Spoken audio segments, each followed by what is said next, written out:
Supreme court में EVM के विरोध में पहले भारतीय हैं जिन्होंने केस लड़के जीता है।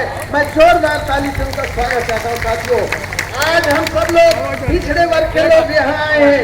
मुझे याद है इस देश में सबसे पहला अगर कोई व्यक्ति है तो वो कोई और नहीं, माननीय वामन मेश्राम साहब है।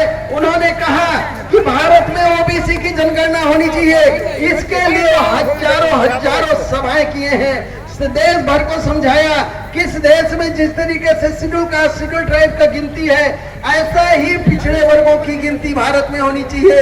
एक बार गिनती तो हो जाए, कौन कहाँ खड़ा है, शिक्षा में, नौकरी में, राजनीति में, उद्योग में, व्यवसाय में, भूमि में, किस वर्ग को कितना मिला, एक बार गिनती करके चेक तो कर लिया जाए। पिछड़े वर्गों का सबसे बड़ा अगर ये मजबूती से बात रखे तो मुझे कहने में कोई गुरेज नहीं, वो कोई और नहीं, माननीय वामन मेश्राम साहब है। भाई ओबीसी के आंदोलन में इतना बड़ा उन्होंने कदम उठाया, इसके लिए राष्ट्रीय पिछड़ा वर्ग मोर्चा की तरफ से मैं अभिनंदन स्वरूप जोरदार ताली से उनका स्वागत चाहता हूँ।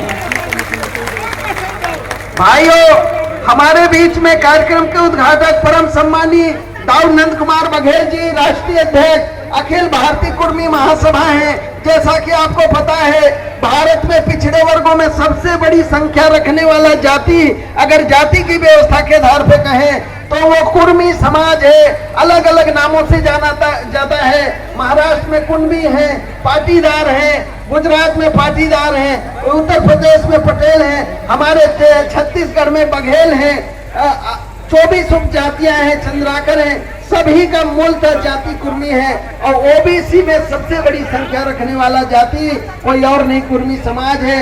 लगभग जाति आधारित जो जनगणना जाति के स्वयं से जाति समाज के आधार पे जो आकलन किया जाता है, 28 करोड़ से भी ज्यादा इस देश में कुर्मी समाज के लोग हैं। उसके माननीय दाऊ नंद कुमार बघेल जी राष्ट्रीय अध्यक्ष हैं। आप बाबूजी का जोरदार अभिनंदन कर सकते हैं। तमिलनाडु का चुनाव था, मैं गवाह हूँ।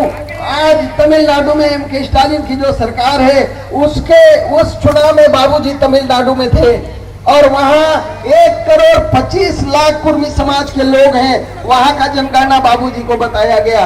भाइयों, आज का जो विषय है कि प्रधानमंत्री मोदी एक तरफ कहते हैं कि मैं ओबीसी हूँ, हमारे छत्तीसगढ़ के एक चुनावी सभा में उन्होंने कहा कि मैं तेली जाति का हूँ और छत्तीसगढ़ में तेली जाति के लोग बड़ी संख्या में निवास करते हैं, मैं भी तेली हूँ।